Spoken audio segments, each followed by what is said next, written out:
Thanks for sharing part of your afternoon with me, and I'd like to welcome you to The Doctor is In, where I'll try to answer your med school related questions to the best of my ability. My name is Ed Lipsit. I'm Associate Director of Advisors at MedSchoolCoach.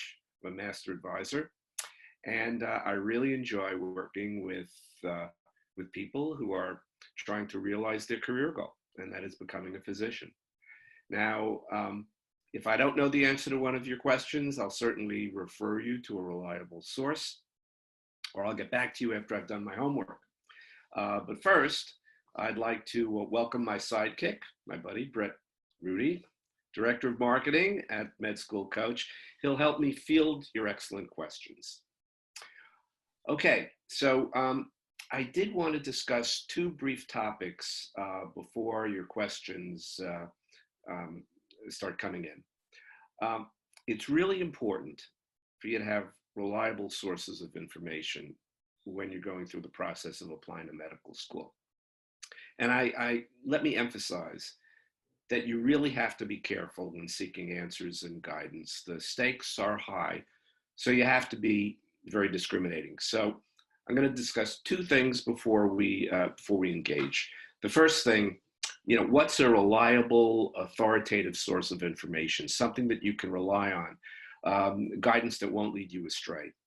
And the second topic is the impact of the coronavirus pandemic. So let me address those before we get to your questions.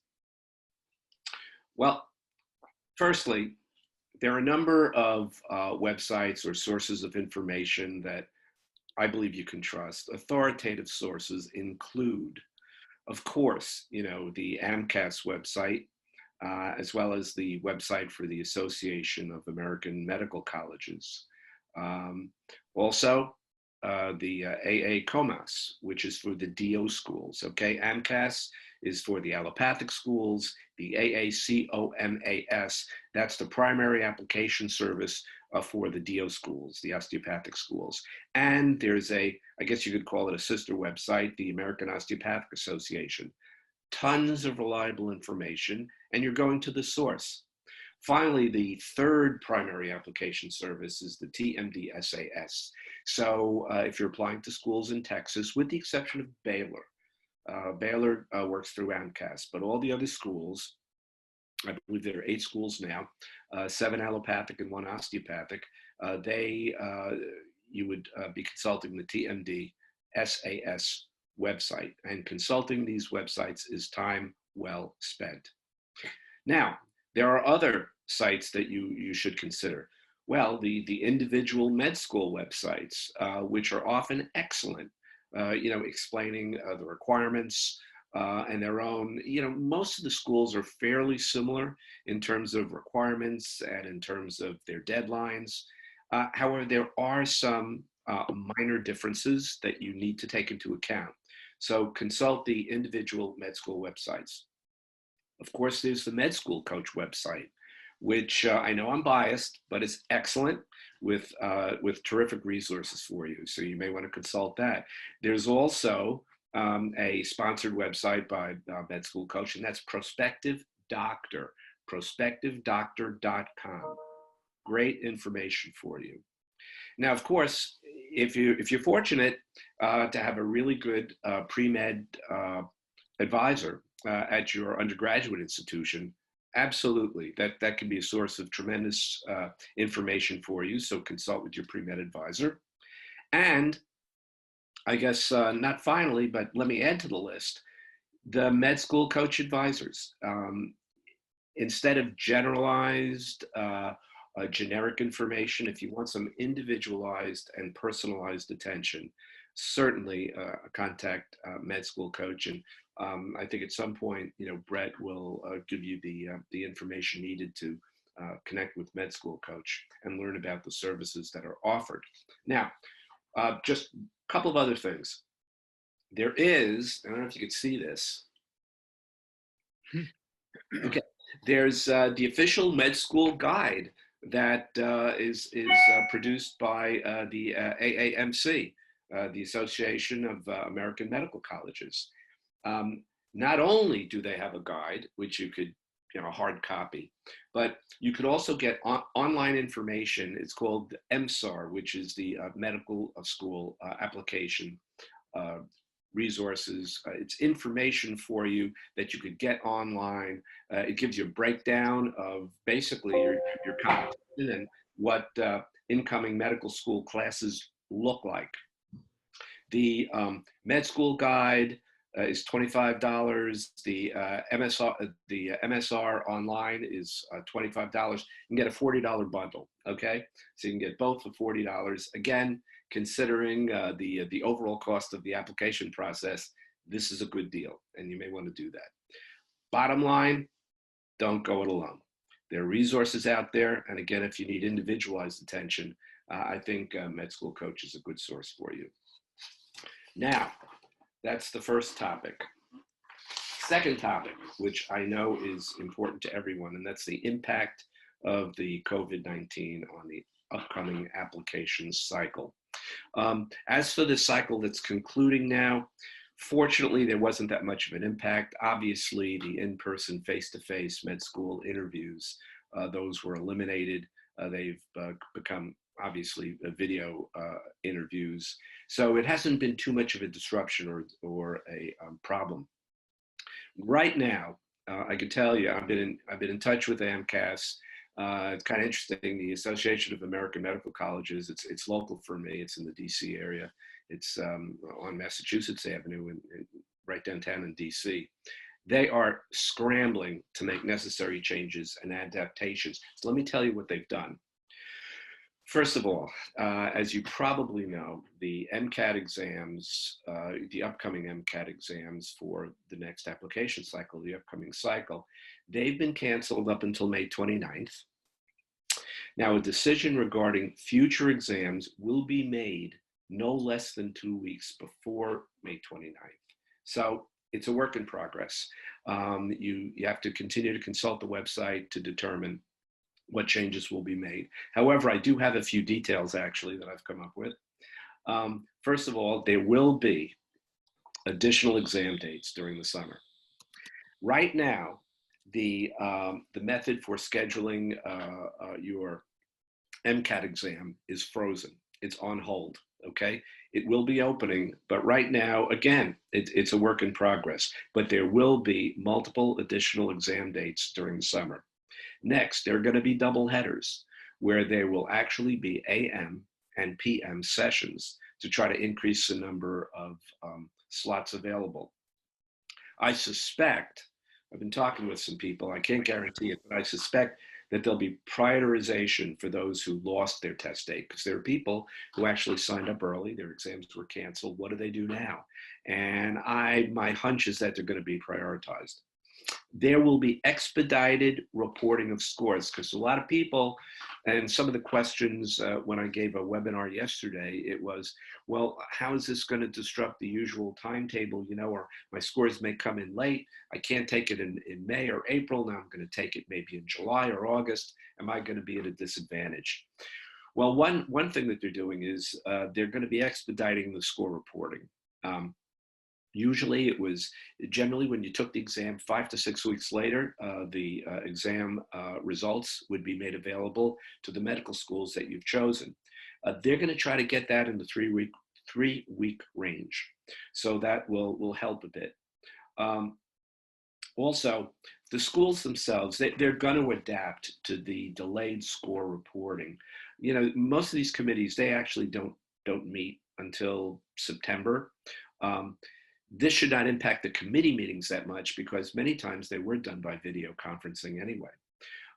But what will happen is there'll probably be file reviews in the absence of the MCAT, and then the MCAT will sort of top off the decision in terms of your application. In the past, you were at a real disadvantage if that MCAT score was not available when they did their initial review of your application. Here, I think there's going to be some leeway, obviously. Now, there has been no change at this moment in the openings for any of the centralized primary application services. Generally, for AMCAS, it's the beginning of June. This year, I think it's the last day in May. It's just a calendar event that changes each year, but they try to get going in June. The other services are about a month earlier, usually the beginning of May, the TMD-SAS and the AA COMAS. Now, two sources for you. Go to the AMCAS website, and there is a coronavirus FAQ page, frequently answered questions page. So you may find that to be very helpful, and it is updated. It is updated periodically. And if you go to the AAMC, the Association of American Medical Colleges website, there's a coronavirus services page, they call it. So if you want to keep up and know the latest, you may as well go right to the source. So that is available for you.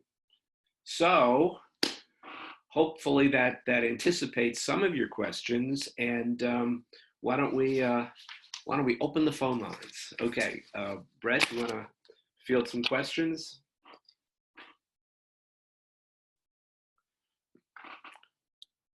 Lost your audio. Well, if anybody has any questions, feel free to either type them into the chat window, and then I can read them out.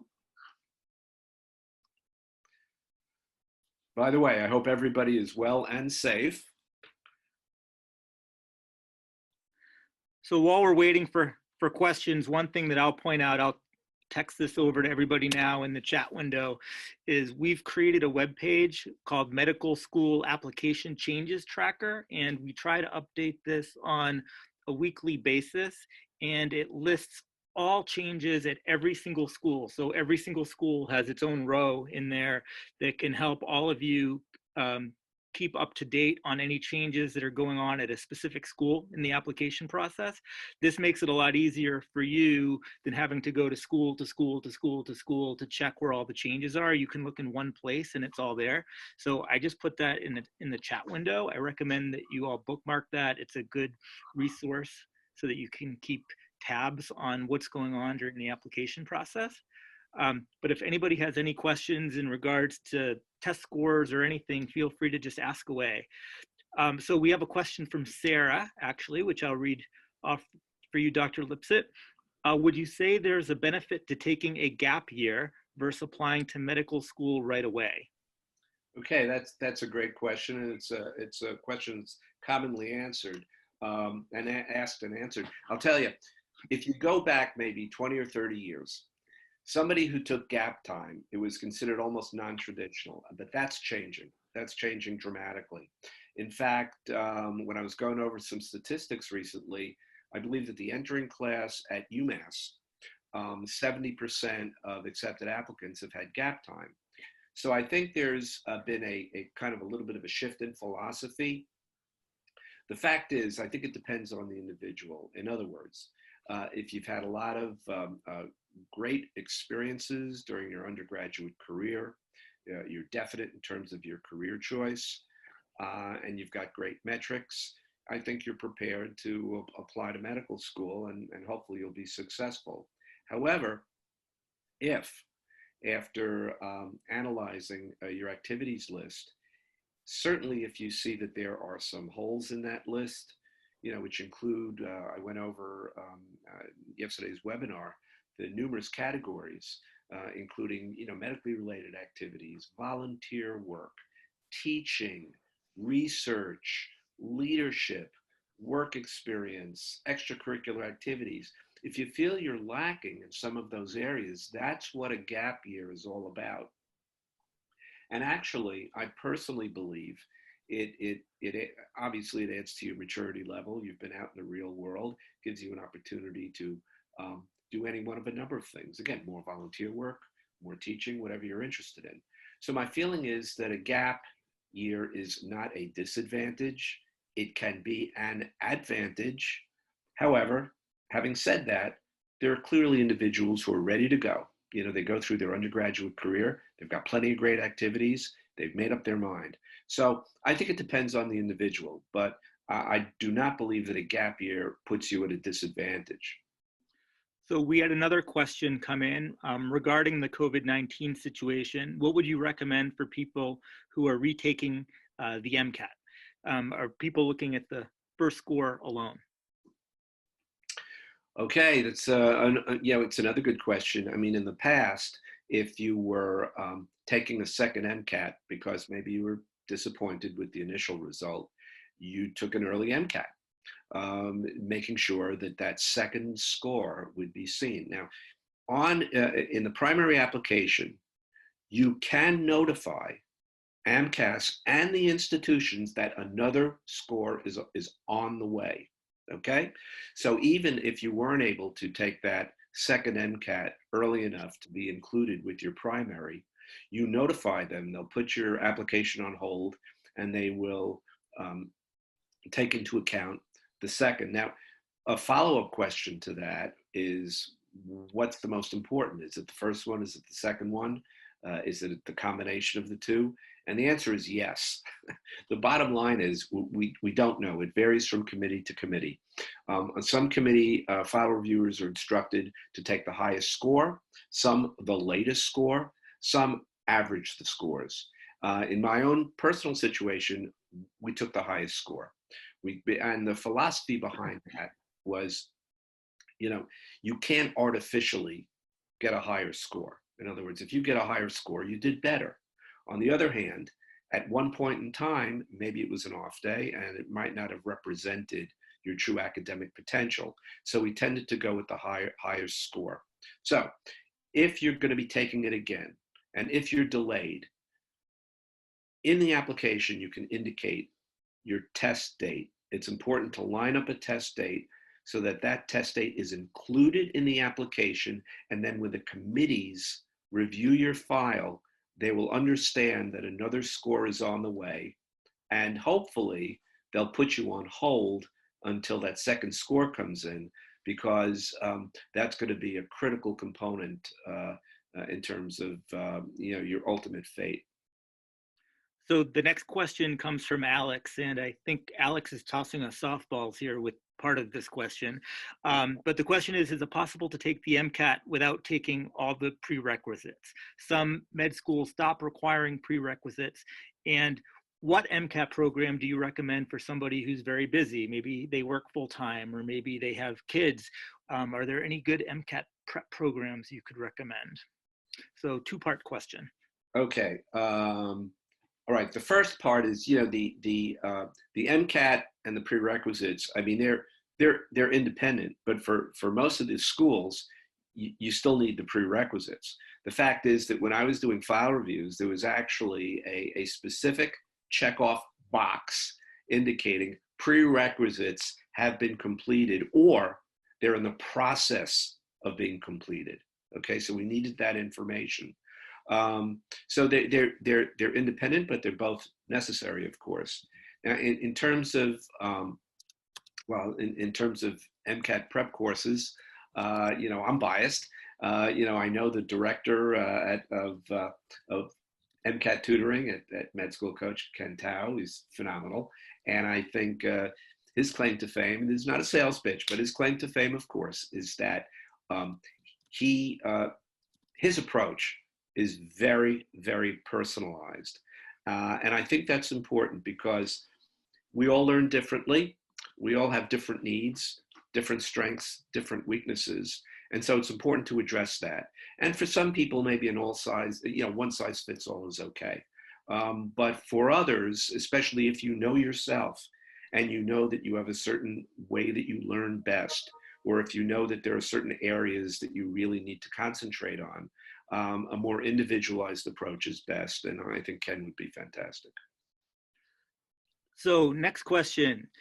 Since everybody is stuck at home right now and we're not really allowed to go out of our homes, how would you recommend that one gets clinical experience? Okay. That's tough. That's very, very, very, very difficult. I think all we can do is be hopeful that in the next few months things will open up and there will be more opportunities. But in the interim, I don't have an easy answer for you. I wish I did. This is a problem that many people are wrestling with, especially those who are taking gap time. I mean, why did they take gap time? They took it to complement their activities list.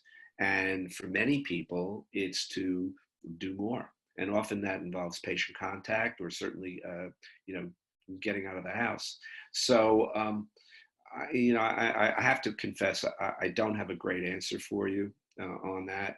I think you have to be creative, and maybe there are ways that you can participate online, facilitating, uh, physicians' offices. I'm just thinking off the top of my head, maybe clinics where, either you could volunteer and wear protective gear, or if you're uncomfortable with that, maybe from home you could help, even if it's with scheduling, anything that you can do to try to make the life of healthcare providers at this point in time, make their lives a little easier just by pitching in, even if it's remotely.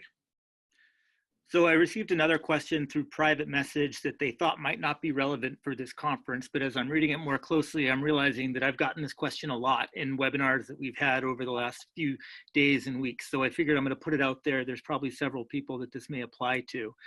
The question is this: I'm an American with an undergrad degree from a foreign university, non-US.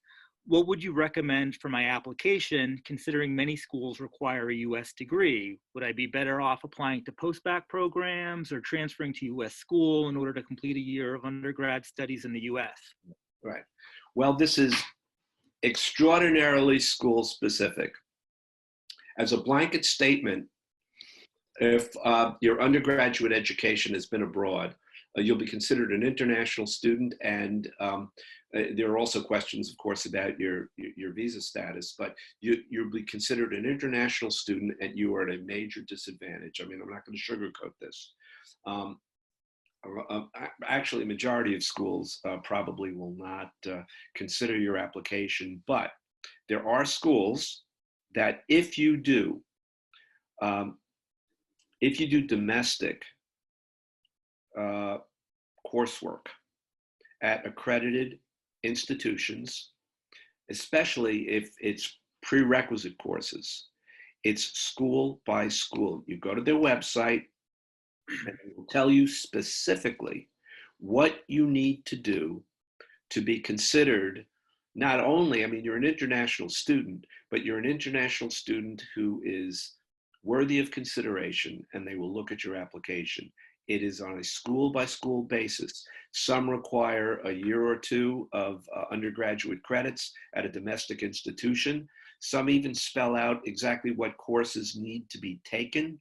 So it's, there's no blanket statement here. It is a school, but you are at a competitive disadvantage. But if you spend the time and effort going to many of the individual school websites, you can figure it out. That's the best way to answer that question. The next question is, do admission committees frown upon community college classes? And tied to that, is the prestige of your undergrad institution important? Okay.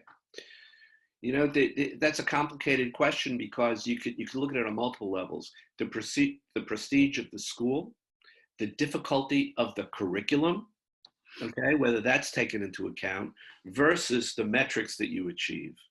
And I've spoken, believe it or not, I've spoken to deans of admission, and you're usually very evasive about that.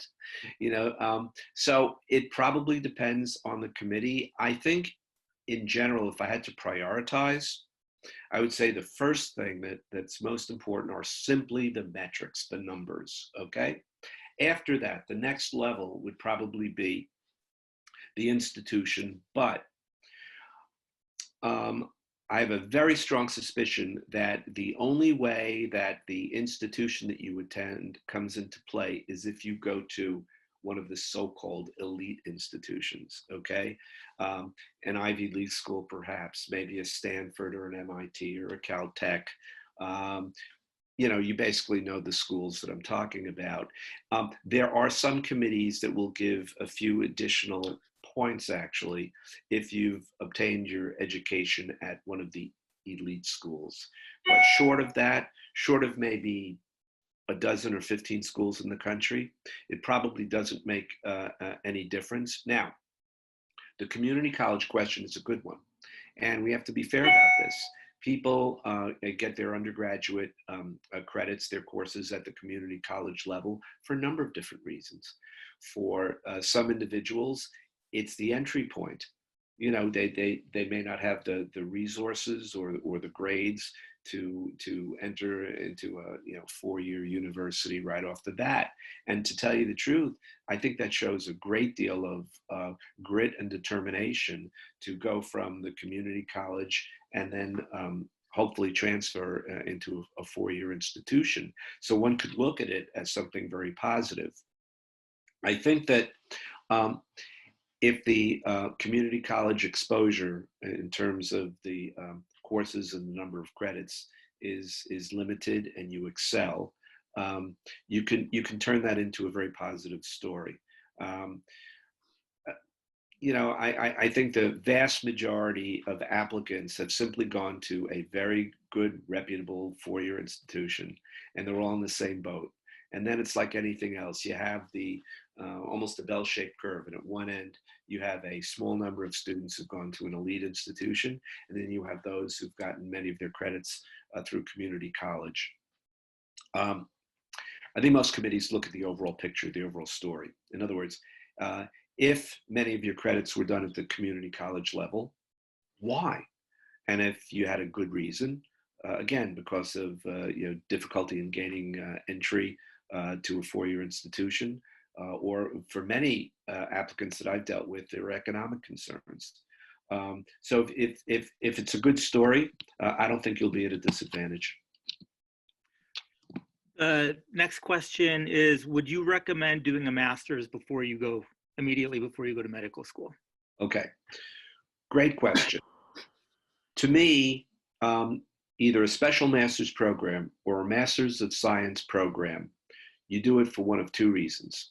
Either you want to do it, you personally feel that you'd like to pursue a master of science for your own personal reasons, or more likely, it's an academic enhancement. That's pretty much the purpose. The individuals who end up going to medical school who do a master's or do a special master's program, they're called, it's almost always because they need to enhance their GPA.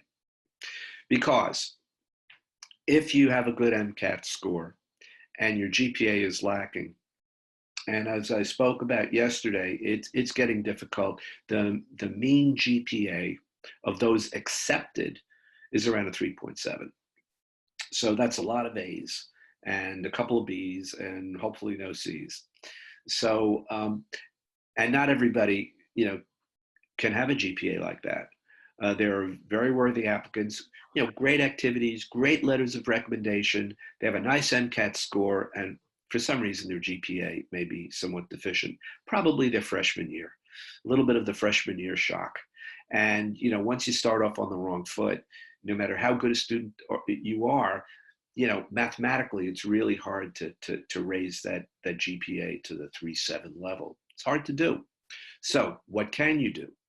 Well, you can't just walk into an interview or write to a committee and say, I had a little trouble with my GPA, but don't worry about it. I can handle the work.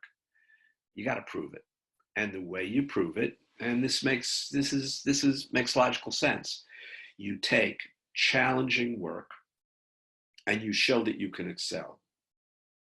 So if you go to you do master's level work, and these special master's programs, by the way, there are about 60 of them in the country. The classic one, if you want to go to a website and see what it's all about, go to the one at BU. The one at BU, they even talk about the academic enhancement, the ability of their graduates to gain acceptance to medical school. They even talk about, the percentage that move on to medical school from their program. Now, one of the reasons why that program, and again, I'm not selling that program, but I'm just giving you the philosophy behind it. In that program, you sit side by side with first-year medical students taking the basic science courses of physiology, anatomy, biochemistry. And if you do well, then it almost renders your GPA irrelevant because they see that you can excel at work at a high level and they don't have to worry about your ability to handle the rigors of medical school. So, and by the way, some people do make the mistake of entering a master's program and they think that just entering that program will be enough. And that's not true, because I can tell you that on many committees, you must excel at the master's program. We're talking probably a threshold of 3.5 or above. Otherwise, you haven't really, you haven't solved the issue. You haven't convinced the committee that they should kind of overlook the GPA and focus on the postbac work. So if you're going to do that, if you need the academic enhancement, and if you need to do that, you better be sure that you do well. These programs generally are 1 year full-time, 1.5 to 2 years part-time. They're highly competitive, by the way, to get into. And if you want to see the scope of programs, go to the AMCAS website, and it's academic enhancement programs. They actually have a listing and a breakdown of all the, quote, academic enhancement programs in the country, and basically they're master's programs. And many of them are tailored for medical school applicants, and they call them special master's programs. So another question, you were talking about postbac a moment ago. This one was sent privately, so I won't give away anybody's identity. But as a prospective UC transfer student with concerns of impersonal letters of recommendation, grade deflation, and average med school acceptance rates, what are your thoughts on postbac programs for pre-med required courses? Well, first of all, there are multiple factors here. There are several different types of postbac programs. Now, there's a career changer program where you have not taken your prerequisites. If you have taken prerequisites undergraduate, you're not eligible. So that's one category. It's called career changer, where you may have taken a bio course or maybe a chemistry course, but in general, you have not fulfilled your requirements. This is like a fresh start. You go into that program and you fulfill your requirements. Then, like I said before, there's a special master's program where you're going to enhance your overall credentials. Finally, you can simply pick and choose and take courses post-bac, but they're undergraduate level courses. Often people do that if they have a C- or below in a prerequisite course. As a general rule, of course you want A's and B's, but as a general rule, if you got a C in a prerequisite course, it's acceptable, and I generally do not recommend that you repeat it. This is controversial, but that's my opinion. If you have below a C, and I'm talking about a C-, then it might be worthwhile. Now, it's kind of like the MCAT. Both grades are reported. Okay, whatever you've done as an undergraduate, if you, had difficulty with a course and you didn't withdraw, but you received a grade, even if you've repeated that course, if you got a C- and you repeat the course and you get an A, okay, both are reported to the medical schools. They see both. Many times the admissions committee will go with the higher grade. So it's worth doing, but that's on an individual case-by-case basis. Usually when an individual consults with me, I look at their application, I look at their transcripts, I look at all their grades, and then we pick and choose if something needs to be repeated. And if they're deficient in some areas, then we strategize, we come up with a game plan for a gap year, which is usually necessary.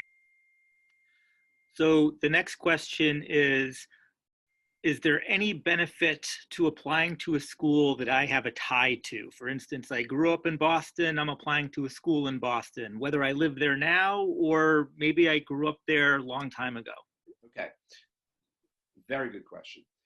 That's probably the purview. That's where, when you get your secondary application, okay, the secondary school-specific applications, there are a number of essays that they commonly ask.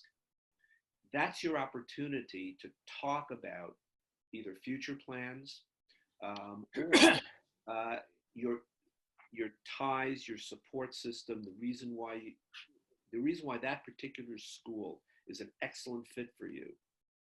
And that would include, again, support system, familiarity with the community, in fact, it's your hometown, it's where you want to practice. Almost all the secondaries give you an opportunity to craft an essay where you explain these things. And yes, it is important. Part of the mission statement, if you read the mission statements for many of these schools, they will tell you that part of their mission is to serve the healthcare needs of that particular locale, either the city, the state, the county. And so the fact that you have ties to the community and the fact that you want to practice there, and by the way, if you have ties to the community, that's more powerful than just saying you'd love to practice there. So they see that there's a real relationship that you have with the local community. Now, is it enough to overcome poor metrics? No. But all things being equal, and we're talking about an applicant pool that's very, very similar. You know, if you look to your left and you look to your right in terms of the applicants, you're all pretty similar. So now we're drilling down and we're trying to parse, we're trying to separate out who might be the most appropriate fit for a medical school. And at some point that could come into play, especially if it's between you and a few other people with similar credentials, and they go, wow, you know, he or she have ties to this community. They would represent our school well. They'll be an alumnus or an alumna. And that's also where some of the individualized counseling comes in when it comes to crafting your application, because it's clearly something that should be articulated in your application. So the next question comes in from Romina, and it's a good one. We hear it all the time. My time is important. My money is important. How can I make sure I cast a wide enough net to increase my chances of getting into a school without wasting my time and money applying to more than I need? How can I pick target schools appropriately, and how many schools should I apply to? Okay, well, you have to be realistic, and you have to be guided by facts. A couple of things. First of all, in almost all cases, I insist that applicants, don't insist, but of course, you know, this is open for discussion, but I urge applicants to apply to all of their in-state schools, both public and private. And the reason for that, for the public schools, you know, I use the term, let the quotas be your friend. Quotas work against you when you're out of state. Many of the institutions, especially the public, the quotas range from 50% to 80, 90, even 100% in state. There are some schools that discourage you if you're an out-of-state applicant from even applying in the first place. A good example of very, very high quotas are in the excellent in-state school systems of Texas and California. Excellent systems, highly competitive, and they really favor the in-state applicants. And there's a reason for it. The public medical schools is, in general, I won't go into this in too much depth, but in general, med schools are not a moneymaker. They are almost a losing proposition economically, and they need funding. And they get funding from their state legislatures. And there's a quid pro quo. Namely, we're going to fund you, we're going to support you, which is a worthwhile endeavor. But in return, there are some strings attached, and we would like you to pay attention to our in-state community. So you're almost always dealing with quotas at public schools. Now, the private schools, it's to a lesser extent, and even though they may not have the economic imperative or the economic reasoning, they have a mission statement. And if you read their mission statements, very often they feel an obligation to serve the local community. And they know statistically that even though, of course, you're not obligated, you're free to go anywhere you want after you train, but statistically they know that you'll make contact obviously you'll become comfortable and there is a tendency to stay. So, you know, let the quotas be helpful, number one.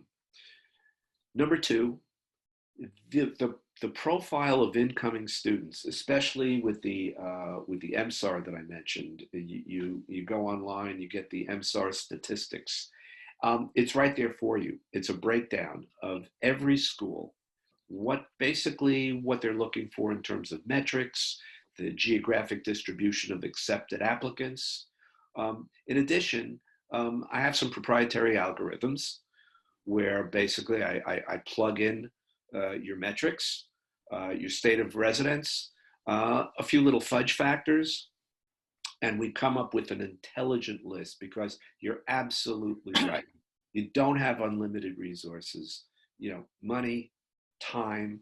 And let me tell you something, every time you apply to a school, you're going to get a secondary on almost all instances. There's very, very little secondary screening now. It's almost a knee jerk.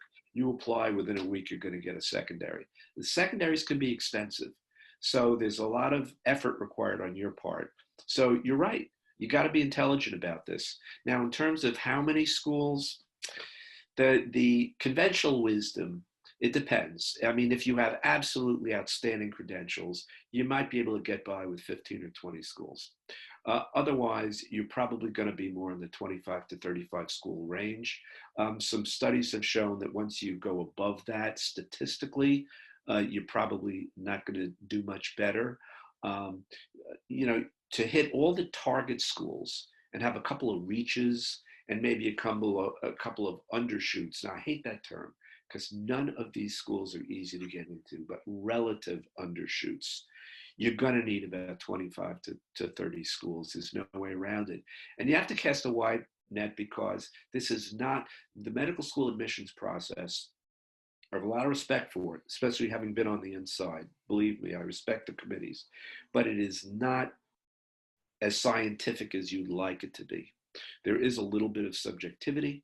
There's a little bit of serendipity, some good luck, bad luck. And so since we don't know in advance exactly where you're going to click in terms of the admissions committee, the file reviewer, or if you're fortunate enough to be one of the 5 to 10% to get an interview, we just don't know. So you have to spread it around. So I would say a single answer would be 30 schools. So one comment I wanted to point out is I've been getting a lot of private messages with very student-specific questions. And we do want to answer all of those questions. But if you scroll down to the very bottom of the chat window, I actually posted a link where if any of you want to schedule an appointment where you can have a one-on-one discussion with one of our enrollment specialists, you can do that completely free of charge. And anything that we don't answer today, if you have a very specific question, you can ask them. So look for the link that I sent out to everyone a moment ago. I'm going to try to get to all the questions now, but in that we have about 20 minutes left, I'm trying to pick on the questions that apply to the most people. So I apologize if I skip some of the very, very specific ones, but that doesn't mean we won't answer them. Also, if you do send a private chat question and you include your email address to me, I can make sure that somebody gets back to you personally. That way that anything that's missed, obviously, if you're sending something to everybody, don't include your email address in that. But the next question is, when completing the experiences section for something like shadowing, is it best to explain a certain experience, something learned, or keep the entries short and concise? Okay. Good question. You don't really have to explain shadowing on your application to a large extent.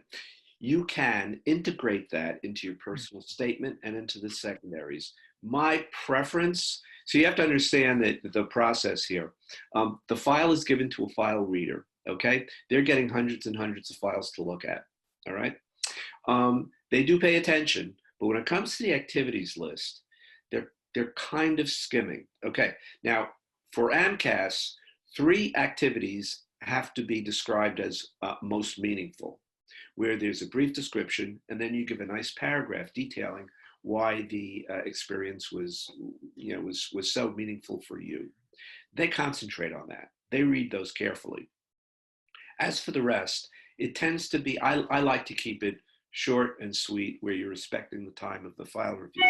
So for shadowing, shadowing is considered, there are two types of medically related activities. Active, now that's where you can pick a most meaningful, or you can go into some detail as to what you did and why it was important. Those are active. What's an active activity? You were a scribe in an emergency department. Maybe you were an EMT. Maybe you worked for a year in a free clinic and you had extensive patient interactions. That's active. What's passive is shadowing. Now, it's not that it's not important, but there's a qualitative difference. Now, they like to see extensive, varied shadowing. It's not that you actually learn that much, it's that you see a lot.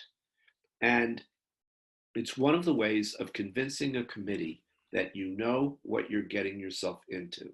Because here's one of the biggest fears of a committee is that they accept somebody who's academically talented, obviously, good person, but this is a bad fit, bad career choice. And then it's terrible for everybody. It's committee failure, you're unhappy, and certainly it's not good for the patients. They have to avoid that at all costs.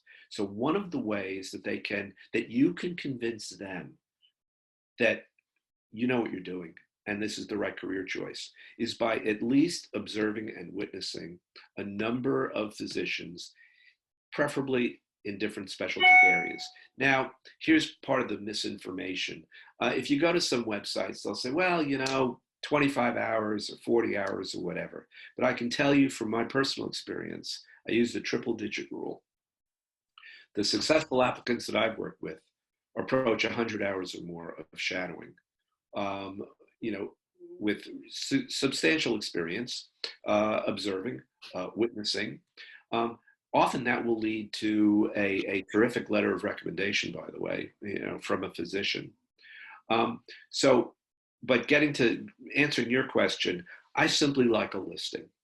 And the listing would include, and I like a fair number of shadowing experiences. Lump it into one category. Some applicants, they spread it out. To me, that resembles a little bit of padding, to be honest. So we lump it into the shadowing category, the physician, the specialty area, the dates, the number of hours. And you really don't have to go into detail as to what you learned or what you derived. But when we create your personal statement and when we do your secondary essays, these are individuals who might be role models for you. And you can talk specifically about the experience. But I'm more of a keep it concise listing of the shadowing and lumping it together as one category. That's my personal preference. So I've received several questions on the same topic, so I'm going to blend them together into a two-part question. And these are both tied to canceling of the MCAT, right? And they're not talking about canceled once. One person has been canceled twice already. Right. In some instances, they have a good GPA. In some instances, maybe not a good GPA. So here's the question: do you recommend applying this cycle? And can I apply without an MCAT at all at this point? Well, you can apply without having taken the MCAT yet, but I would strongly recommend that you have a test date that you can submit on your application so that they know that an MCAT score is coming, because of course without an MCAT you will not be considered for admission. So you have to line up a test date. And do you recommend applying this cycle or maybe waiting a cycle if I've had a bad grade, a bad score, and I was looking to raise it? That, to be honest, that's an individualized assessment. That's the kind of thing where people come to me with that type of question, which is a great question, but I have to sit down with them and I have to go review the entire application. I certainly question them on their activities. I look over their transcript, and I really drill down. And that type of decision has to be made one-on-one, in my opinion. what effect does a committee letter have? What effect does a committee letter from your undergraduate school typically have on your application? It's huge. It's huge, and I'll tell you why. At least in my experience, we read those letters. We honestly do. And it sort of goes back to the all the individual components of the application. Admittedly, I mean, actually, it's kind of interesting. If you look at the MCAS application and you look at from start to finish, that kind of prioritizes what's important. What do I mean by that? You start off with your metrics, you move on to your activities, then you go to the letters of recommendation, then you go to the personal statement, and then you go to the school list.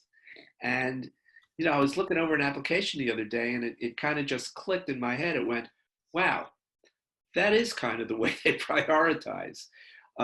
So without question, overwhelmingly, it's metrics that gets your foot in the door, and that's really what counts.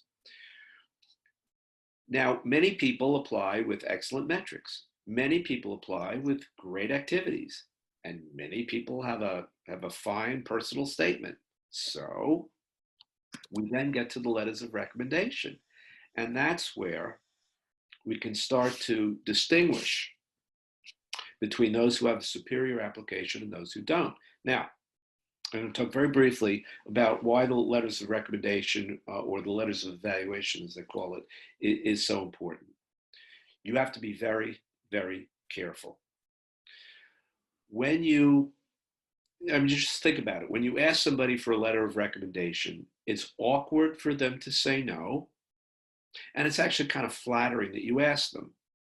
So they'll almost always say yes, sure, I'll write you a letter. But what you really want are individuals who are going to go to bat for you and be your advocate, and not simply write a letter saying, yes, you got great grades. The TA tells me that you came to class. I'm sure you'd make a fine doctor. That's no good. Here's what you need in a letter, where the individual will say that not only are you academically talented, and you're also just an affable person, articulate person, and by the way, you embody the qualities that they would be looking for in their own personal physician. That's a home run. And the fact is, you have to make sure that you don't have a letter that damns you with faint praise. Okay? It can't be lukewarm. It's got to really support your candidacy. So what I recommend is, number one, you cultivate the letters. Okay, and I love that term. It's like, it's like you're farming. I mean, you're cultivating these letters. You're developing a relationship early on, okay? The individual gets to know you so they can put in some personal details. And even though they write the letter, you never get to see it, you don't write the letter, but it is perfectly ethical and acceptable for you to feed them. And by that I mean, give them your personal statement when it's ready. Give them your resume, or point out to them, your reasons for wanting to be a doctor and some of the features, some of your best features, so that they can incorporate that into the letter and make it personal. So you work with the letter writer. It's not a last minute request by email saying, I need a letter. That's where people trip up. And again, we read them.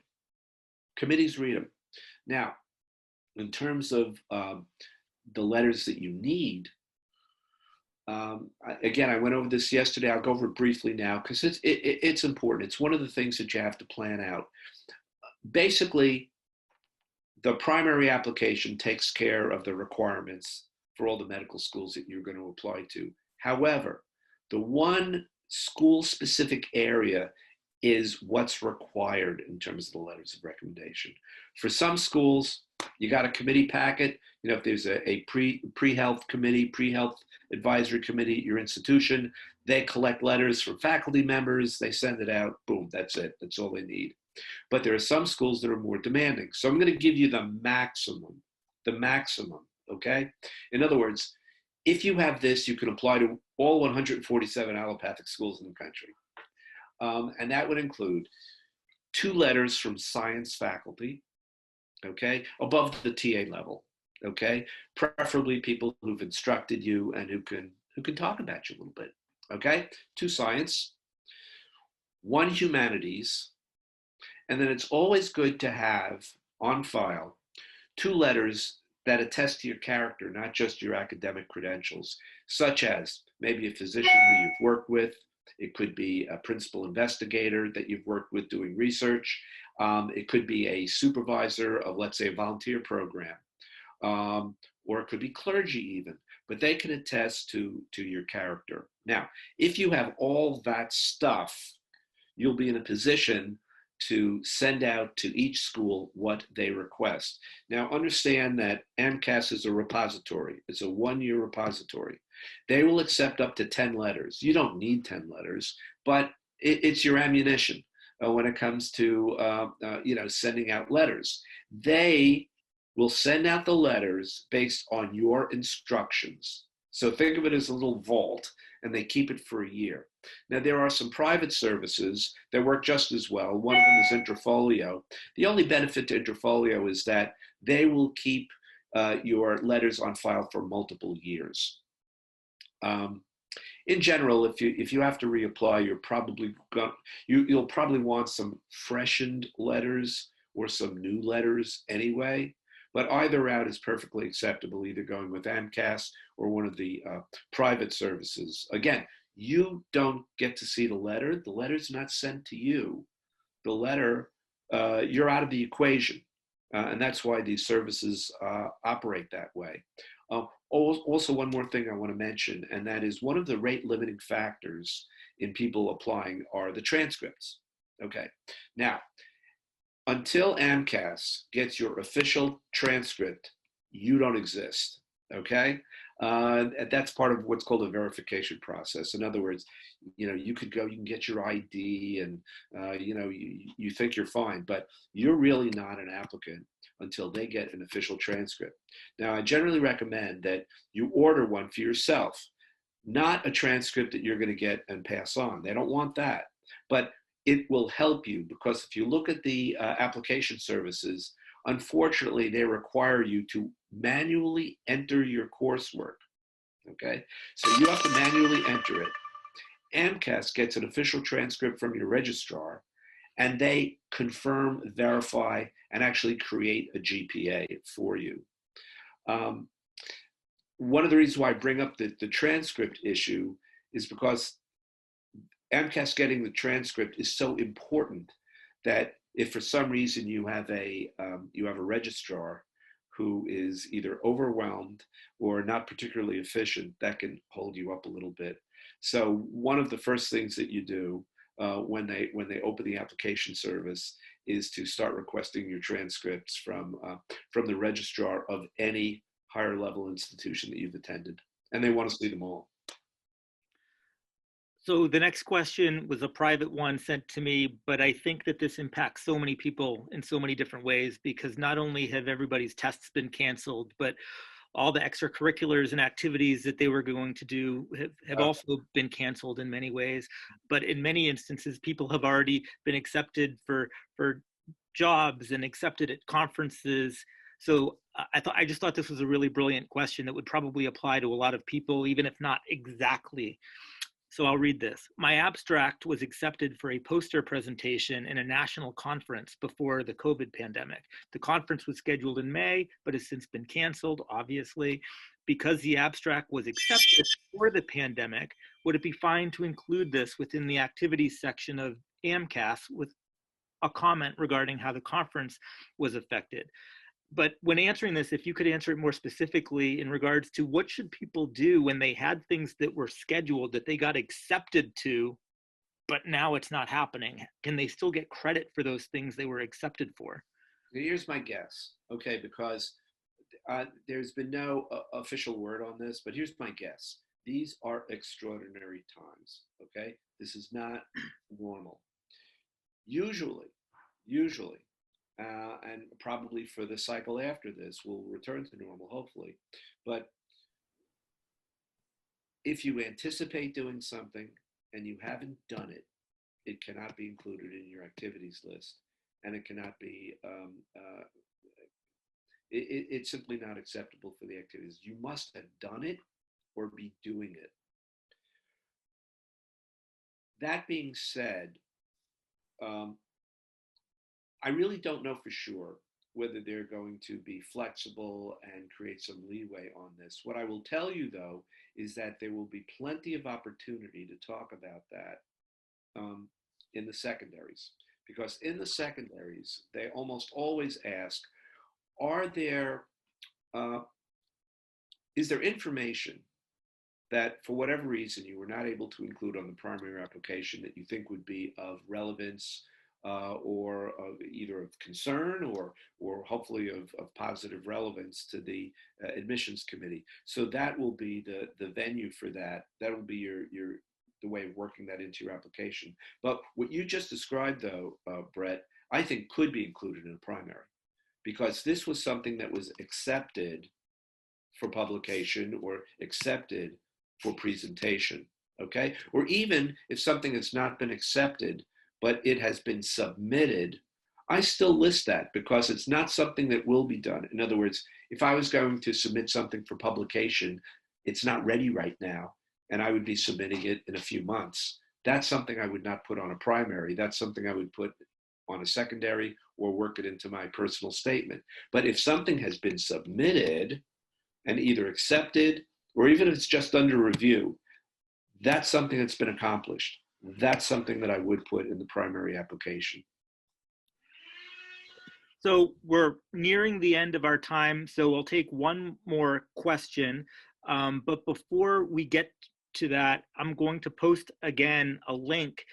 If you either A, haven't gotten your question answered, or B, if you're interested in learning more about admissions consulting or MCAT tutoring or any ways that we might be able to help you out while you're stuck at home, here's a link. I just posted it, and you can speak with an enrollment specialist for free of charge, and they can talk to you about ways in which MedSchoolCoach might be able to help you out. But we have time for about one more question, so I'm going to get to that. I had a good one up here. Give me 1 second to find it. In regards to early decision, what type of student should apply early decision to a school, and what are the pros and cons of doing that? Okay. Again, another fantastic question. We have a good group here. Early decision is a unique opportunity, to gain entrance into the school of your choice. Couple things. Number one, you really have to be certain that that's the school that you want to attend.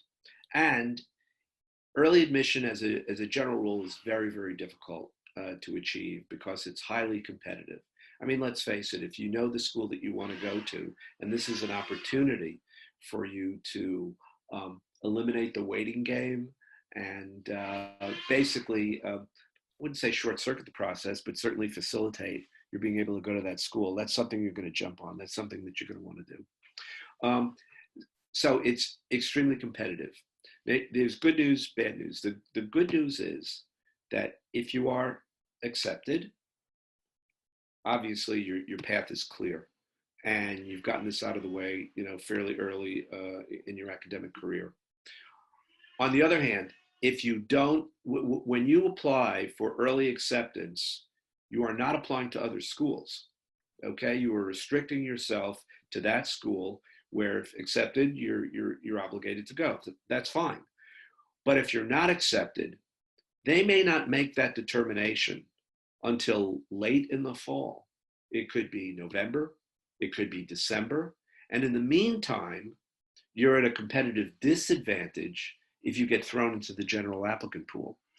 Now, some of these schools will automatically, if you're not accepted, some of these schools will automatically throw you into the general pool. Others, you have to reapply. But the point is, it's a gamble. If it works, you were a genius. If it doesn't work, then you've been delayed. And we talked about the fact that statistically, there is a bit of an edge when you apply early, and it starts to fall off fairly dramatically once you start getting to November, December, certainly January. Both the number of interview slots that are made available decreases. And if you just look at the cold hard statistics, you look at the graphs, you'll see that once you get to the fall, you start falling off. So, I would state that if you're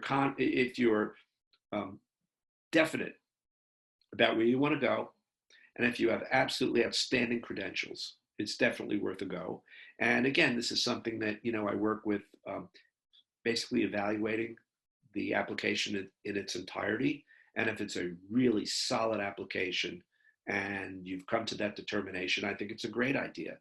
But if you're being unrealistic, and you probably would not fare well considering the difficulty of that applicant pool, and we could also look up the stats for the individual. We could work together. We look up the stats for that school, and we're brutally honest with each other. And we determine whether this is really a realistic thing to do. Because if you don't get in through early admission, you're set back. So guys, we've hit our 1 hour window. I know there were still a lot of questions. As I mentioned, we'll try to get to all of them. If you've included your email in your question in the private chat window, I'll get to that. Or if you visit the link that I sent you, go.medschoolcoach.com/schedule, you can schedule a personalized free consultation with one of our enrollment specialists, and they can answer any of your questions, talk to you about admission advising, MCAT tutoring, anything you need. But otherwise, I just can't thank you guys enough for all attending. And Dr. Lipsit, thank you so much for hosting. This was awesome. My pleasure. This is a great group with some terrific questions. Just like to wish everybody the best. Be safe, be well, and hopefully you'll achieve great success. And if I can help in any way possible, you let me know.